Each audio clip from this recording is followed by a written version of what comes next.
কালকে আদ্রতার জন্মদিন। জন্মদিন নিয়ে প্রতিটা মানুষেরই আলাদা উৎসাহ থাকে। গোটা ৩৬৪ দিন মন খারাপ, দুঃখ, আক্ষেপ, আফসোস নিয়ে কাটালেও একটা দিনে তারা প্রাণ খুলে হাসার চেষ্টা করে। আদ্রিতাও সেই দলের একজন। প্রতি বছর নিজের জন্মদিনের রাত ঠিক 12টার সময়ে বেকনিতে গিয়ে দাঁড়ায়। বিশেষ কেউ ছিল না তার যে ঠিক 12টায় হ্যাপি বার্থডে বলবে বা একটা ছোট্ট কেক এনে তাকে দিবে। ওই বেলা গড়ালে মা শুকনো মুখে একটু হ্যাপি বার্থডে আওড়াতো। আর তিথি আপু তিহান ভাইয়া ছোটখাটো গিফট দিত।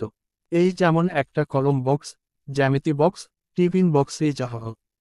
আবার কখনো কখনো বাবা কল দিয়ে বার্থডে উইশ করত, কিছু টাকা পাঠাতো। ব্যাস, আদ্রিতার জাঁকজমকপূর্ণ জন্মদিন এভাবেই কেটেছে সব সময়। আদ্রিতা কোথায় তুমি? রান্না করতে হবে তো। মায়ের ডাকে ভাবনার জগৎ থেকে বের হয় আদ্রিতা। আসমানে জল জল করতে থাকে হাজারো তারাদের দিকে তাকিয়ে কখন যে চোখের কোণে অশ্রু কণা জমে গিয়েছে খেয়ালই করেনি।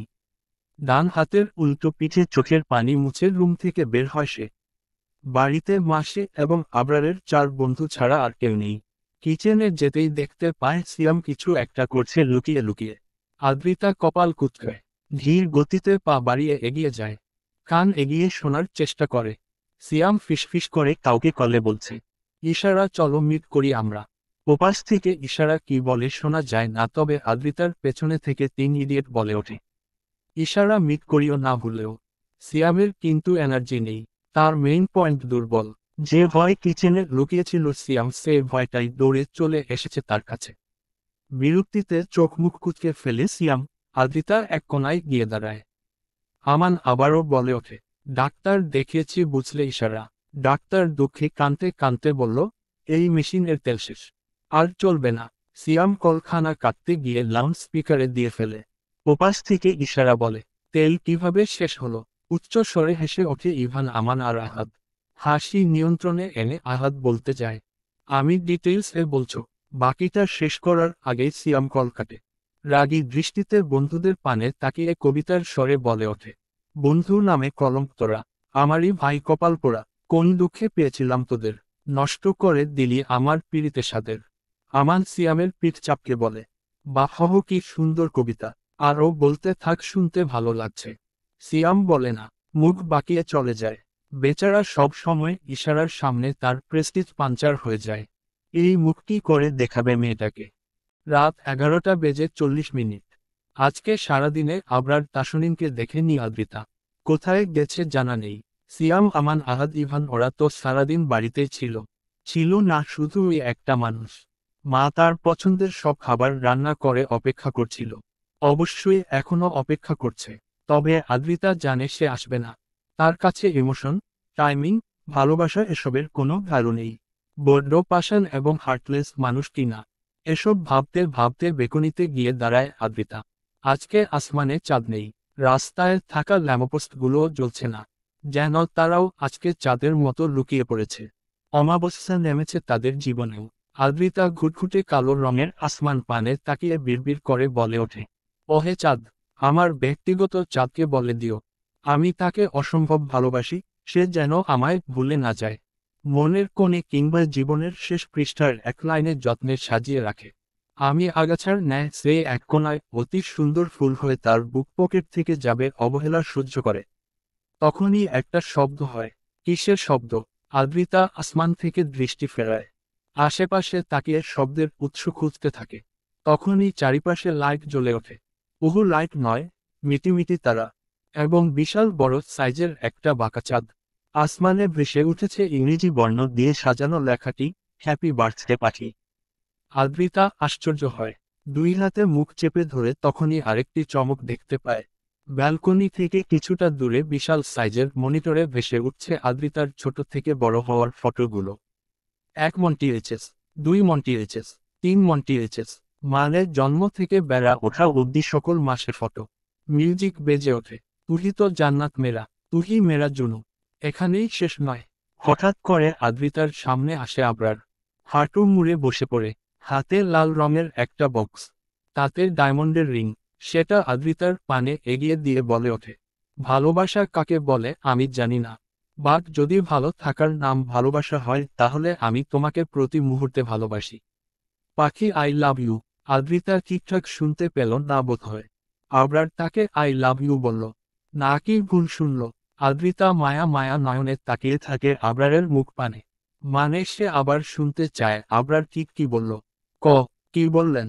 আবরার দাঁড়িয়ে পড়ে বক্স থেকে রিং খুলে আদ্রিতার হাতে পরিয়ে দিয়ে কোমর জড়িয়ে ধরে ঘাড়ে মুখ বুজে বলেছি, you will be intimate with me. You are looking so hot, I can not control myself. Adrita ধাক্কা দিয়ে নিজের থেকে সরিয়ে দেয় আবরারকে। চোখ পাকিয়ে বলে, অসভ্য নির্লজ্জ বেহা হাতি কোথাকার। প্রপোজটাও ঠিকঠাক করতে জানে না। I hate you. রাগে হাত পা কাঁপছে টনির। ফুল সাজানো খাটে বসে আছে দাঁতে দাঁত চেপে। হাতে ফোন। সুইজারল্যান্ড থেকে তার বউ হাজারবার কল করে যাচ্ছে। মেয়ের ভয়েস মেসেজ পাঠাচ্ছে, কিন্তু তাদের মেসেজের উত্তর দিচ্ছে না। দিবে কি করে? কিভাবে বলবে আমি আবার বিয়ে করেছি? ইমা বেশ মুডে আছে। আপাতত ড্রেসিং টেবিলের সামনে দাঁড়িয়ে চুলের ক্লিপ খুলছে আর গুনগুন করে গান গাইছে। যেন মনে রং লেগেছে। টনির ইমাকেও বিরক্ত লাগছে। ইচ্ছে করছে ঘাড় ধরে রুম থেকে বের করে দিতে। কিন্তু শয়তান ছেলেগুলো বাইরে থেকে দরজা লক করে চলে গেছে। টনি বিড়বিড় করে বলে, ওদের আমি ছাড়ব না। এক একটাকে নরক দেখিয়ে ছাড়ব। ইমার নজর পড়ে টনির দিকে। তার থতমত মুখখানা দেখে বলে, কি ব্যাপার মিস্টার টনি এত আপসেট দেখাচ্ছে যে? টনি ইমার দিকে না তাকিয়ে জবাব দেয়, তুমি ঘাড়ে জুটলে আপসেট হব না। ইমা বাঁকা হাসে এবং বলে, ভালোই হলো এত টাকা পয়সা আপনার। একটা বউকে শেষ করতে পারত না। টনি জবাব দেয় না। মূল এই মহিলার সাথে কথা বাড়াতে চাচ্ছে না। ঠান্ডা মাথায় প্ল্যানিং সাজাতে হবে। তার জন্য ঘুম প্রয়োজন। মাথাটা বড্ড ব্যথা করছে। ঘুমলে রিল্যাক্স লাগবে, তার ওপর আবার কাল সকাল 7টার ফ্লাইটে সুইজারল্যান্ডে যাবে। আবরার এবং তার বন্ধুদের যা করার সুইজারল্যান্ড গিয়েই করবে। জীবনটা শেষ করে দেবে ওদের। এসব ভাবতে ভাবতেই খাটের মাঝখানে উঠে পড়ে সে। বালিশে মাথা রাখবে ঠিক তখনই খাট ভেঙে পড়ে যায়। সেকেন্ডের মধ্যেই ঘটে যায় ঘটনা। কোমরে বেশ ব্যথা পায় টনি। চোখ মুখ খিচে বন্ধ করে ফেলে। ইমা বড় বড় চোখ করে তাকায়। কি হলো এটা? সে এগিয়ে যায়। টনির দিকে হাত বাড়িয়ে বলে, এর বাবা কিভাবে পড়লেন? টনি ইমার হাত ধরে না, বরং একা একাই উঠে পড়ে। সে বুঝেও যায় এসব সিয়ামদের কারসাজি। এই দৃশ্যখানা ল্যাপটপের স্ক্রিনে দেখে চার বন্ধু হাসতে হাসতে গড়াগড়ি খেতে থাকে। যাক, প্ল্যানিং সাকসেসফুল, সিয়াম বলে। বাসর রাতে ভানিল খাট। পড়িল বর দুরুম করে। বউ বলে উঠল, কি হলো তোমার? পড়িলে কি করে? এমন প্রশ্ন শুনিয়া বর হাসিল লাজুক হাসি। জবাব দিল, বউ এটা পাওয়ারের কারসাজি। এমন কথা শুনিয়া বউ পাইয়া গেল লজ্জা। বরের তাকে হাত বুলিয়ে বলে উঠল, চলো ফ্লোরেই করি ফুলসজ্জা। সিয়ামের এমন সুন্দর কবিতা শুনে আহাদ বলে, ভাই তোর প্রতিভা তুই ফুটিয়ে তুলিস না। নারীভুরির মধ্যে লুকিয়ে রাখো। জুতোর বড়ই দাম। নোবেল বানাতে সমস্যা হবে আমাদের। আমান বলে ওঠে, আহাদ সত্যি কথা বলিস না। সিয়াম কষ্ট পাবে। চোখ দুটো ছলছল করছে আদ্রিতার। কলিজা কাঁপছে। গলা শুকিয়ে আসছে। হাঁসফাঁস লাগছে। মস্তিষ্ক ফাঁকা হয়ে আসছে। নিজের ভারসাম্য ধরে রাখতে পারছে না। বিশাল মনিটরের স্ক্রিনে কার্টুন চলছে। সেখানে দেখাচ্ছে একটা কালো রঙের গাড়ি চলে যাচ্ছে। গাড়ির পেছনে একটা সাদা দৌড়াচ্ছে। তার পেছনে একটা ছেলে। ছেলেটা গাড়ি ধরে ফেলল। আর বিড়ালটা এলোমেলো দৌড়াতে থাকলো। একটা সময় বড় একটা গাড়ি আসলো, বিড়ালটিকে ধাক্কা দিল। ছিড়কে পড়ল বিড়ালটা। গাড়ি ধরে রাখা ছেলেটাও গাড়ি ছেড়ে দিল। সেও গড়িয়ে পড়ল রাস্তায়। তারপর মৃত বিড়ালটিকে কোলে নিয়ে কাঁদতে থাকলো। এমন দৃশ্য দেখে আদ্রিতা ঠিক বুঝতে পেরেছে এই ঘটনাখানা বাস্তবে ঘটেছে। তার সাথেই ঘটেছে। তার এমনই আর নেই। সিয়াম ভাই তার জন্য নিজের জীবনের পরোয়া করেনি। আদ্রিতা দুই হাতে মুখটিকে ডুকরে কেঁদে ওঠে। আবরার, আপনি আমার অ্যায়ানিকে বাঁচাতে পারলেন না। আপনার না এত ক্ষমতা। আপনি না এত বড় মানুষ। তাহলে সামান্য একটা বাচ্চাকে বাঁচাতে পারলেন না। আমি তো নিশ্চিন্তে দিন পারছি। ভাবছি আমার অ্যায়ানি সুইজারল্যান্ডে ঠিকঠাক আছে। আমি আপনার গেলেই তাকে দেখতে পারবো, ছুতে পারবো। আবরার আদ্রিতার পাশে বসে পড়ে হাঁটু মুড়ে হাত রাখে আদ্রিতার কাঁধে। ডোন্ট ক্রাই পাখি, ডিসগাস্টিং লাগে আমার। আদ্রিতা চোখের পানি মুছে নেয় হাতের উল্টো পিঠে। তাকায় আবরারের মুখ পানে। ইচ্ছে করে জাপটে জড়িয়ে ধরে বুকে মাথা রাখতে, কিন্তু সেটা করে না। বরং সুন্দর পুরুষালী হাতখানা আঁকড়ে ধরে আবদারের স্বরে বলে, ঠিক আছে, কাঁদব না। শুধু একবার বলুন আমাকে চাই আপনার। আদ্রিতার হাতের উল্টো পিঠে চুমু খেয়ে আবরার জবাব দেয়, ইয়েস, তোমার জন্যই। বাকিটা শেষ করার আগেই আদ্রিতা বলে, তাহলে সব ছেড়ে দিন, আমার হয়ে থাকুন শুধু, ভীষণ সাধারণ হয়ে। আমাদের ছোট্ট একটা ঘর হোক, সেখানে বিলাসিতা থাকবে না, অঢেল টাকা থাকবে না, কোনো শত্রু থাকবে না। বাংলাদেশের কোনো এক প্রান্তের ক্ষুদ্র একটা শহরে ছোট বাড়ি বানাবো, আর 5টা সাধারণ মানুষের মতো অল্প কিছু একটা রোজগার করে এনে দিবেন আমায়। ডাল ভাত রান্না করে আপনার জন্য অপেক্ষা করব আমি। আদ্রিতা জবাবের আশায় উৎসুক দৃষ্টিতে তাকিয়ে থাকে, কিন্তু আবরার কোনো জবাব দেয় না।